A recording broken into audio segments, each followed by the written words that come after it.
Greetings everyone and welcome back to 365 Days of Prog. Today we're going to be reviewing Music in a Doll's House by the band Family. Hi, my name's Naomi. I'm an avid progressive rock fan, but I'm a long ways from knowing all the prog albums out there. But this year, I'm gonna give it a try. This is 365 Days of Prog.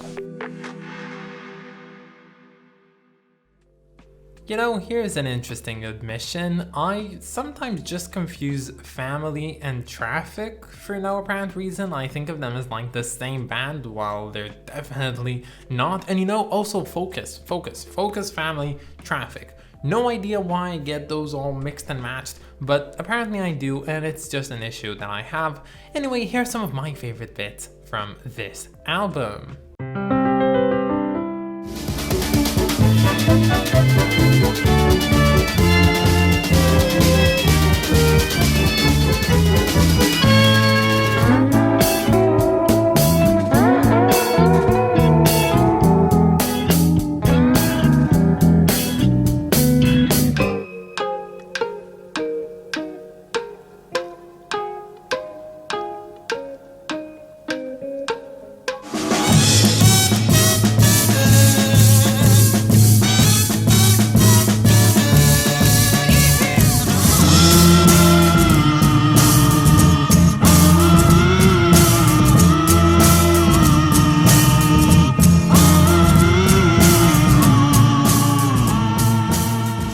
So today's album is 1968's Music in a Doll's House from the progressive rock / so many other musical genres band called Family. But the history of Family actually dates all the way back to 1962 in Lancaster's College of Arts, where four friends would form a band called the Farinas, which would play your pretty average R&B music. And in the following years, the original lineup of Farina would see two lineup changes, the first being Rick Rage being added on the bass, and the second one the addition of Roger Chapman on vocals. Now, Chapman was definitely a noteworthy asset for this band because outside of being a vocalist, he was also a saxophonist and a violinist, which would help expanding the sound of the Farinas more than what they've done before. Now, sometime in 1967, the band would change their name to Roaring Sixties, and they would develop this onstage persona where they would all come on stage with this very iconic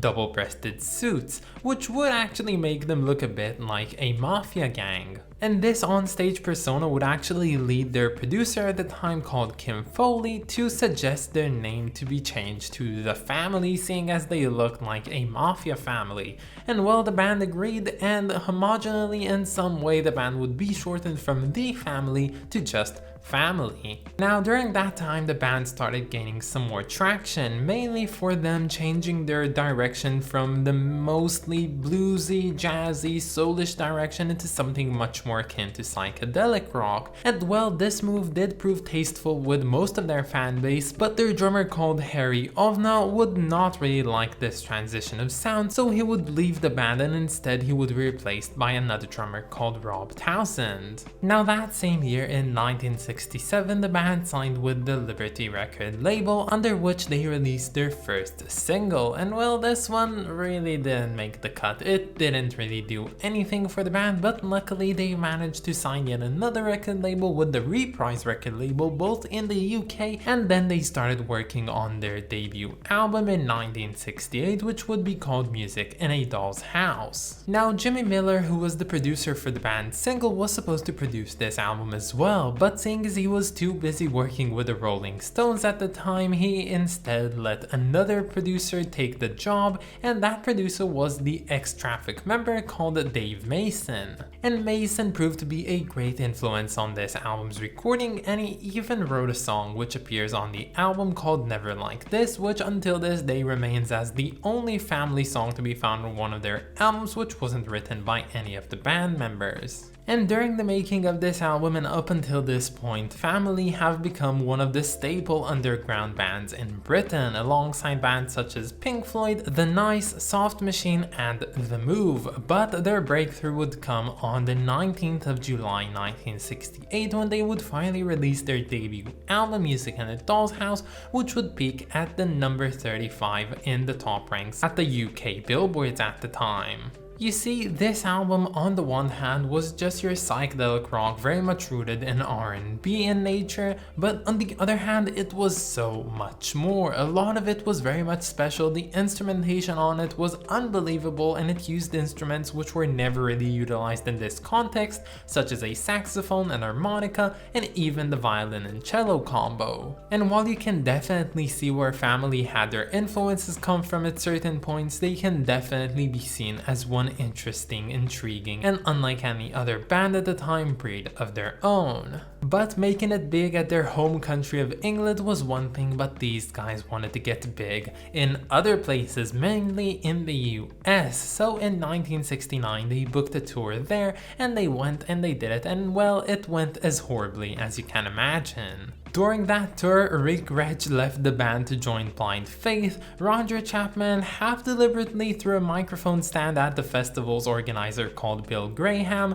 as well as Chapman just losing his voice mid-tour. But yeah, anyway, Family's history is definitely the interesting one, and these guys consistently released albums up until 1973 when they finally disbanded, never to reform again. And well, their legacy is an interesting one because they're definitely considered as somewhat of a prog band, but in another sense, they're not really that progressive in any way, and mostly they're considered by their loyal fan base as a seminal band, yet a very under-recognized one. And today's album, it's definitely interesting. I would say that the best classification for it would have to be proto-prog, and when I review proto-prog on this series, I kinda start comparing these albums to others that I've heard in the likes of bands such as the Strawbs, even the Beatles, and the Moody Blues. And well, to summarize my opinion of this album, I'd have to say pretty much the same thing I say about the Moody Blues' music. This album features music which is probably pretty much groundbreaking for its time, but as of someone that listens to this one for the first time even more than 50 years since it came out, I'm left a bit underwhelmed by it. Music in a Doll's House is no less than an ambitious project, and for what it's worth, it pretty much delivers everything that it wants to. The music on here is eclectic, but at the same time it has a pretty rock solid basis to it, and the songs themselves and the overall structure of the album do manage to dare the preconceived notions that existed in the music scene at the time, and honestly, I'm pretty appreciative of that. There is no one concept for this album, but in another sense it feels like it's being tied up with this very loose yarn around it, but I do think that this album would have benefited quite a bit from having a concept to it, and the idea of a concept album, it's not something new. It existed by this point and it will exist onwards, and I do believe that if Music in a Doll's House had this one narrative or linear happening of scenes in some sort, it would have been much more comprehensive and enjoyable even so much after it came out. I would say that Music in a Doll's House in some sense feels like a loose version of Grave New World by the Strawbs, which on the one hand this album does have a very interesting theme surrounding it, but it just doesn't have that one concept to it. Now personally, I gave this album 2 listens, which is something that I don't do often, and I can definitely say that I enjoyed both listens, but again, kinda just forgot what I was listening to mid-album in some sense. I can't really recall what this album sounds like. I can just say that the overall experience of it was pretty much fine, I guess. And for that, you know, it's a pretty damning idea about an album being quite forgettable even after 2 listens, so I'll just give it an appropriate rating later on. But firstly, we have to talk about this album's cover.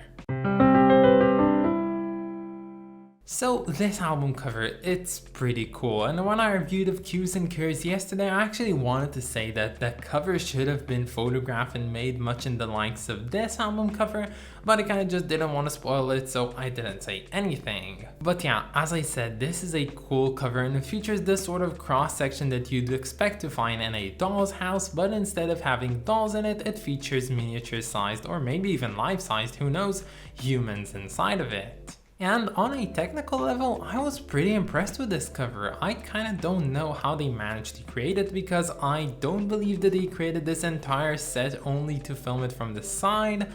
But again, maybe they have, and if not, it's some sort of editing that they used, or trickery of visuals. I really don't know how they did this one. And while we're at it, let's point out this fact, a pretty interesting nugget of information if you ask me. While Family actually released this album, the Beatles were working on their own album called A Doll's House. And well, the similarities, you can see where they're coming from. So the Beatles didn't want to release this similarly titled album that same year, so instead they just went with no title at all, and they released that album with a pretty much white cover, which up until today is known to be the Beatles or the White Album. So yeah, that's something pretty interesting to note. So next time you think about Family, just remember that they've been a direct influence on the Beatles' music. So this album is a footnote of the past, but as of today I don't think that it holds quite as well, and for it it's gonna get a pretty good rating of 7 out of 10.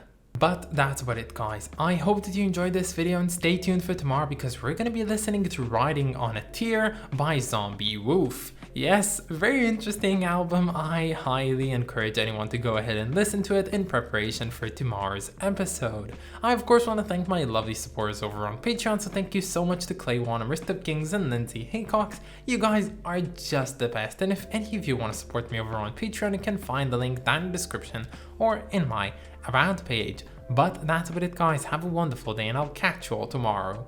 Bye, guys.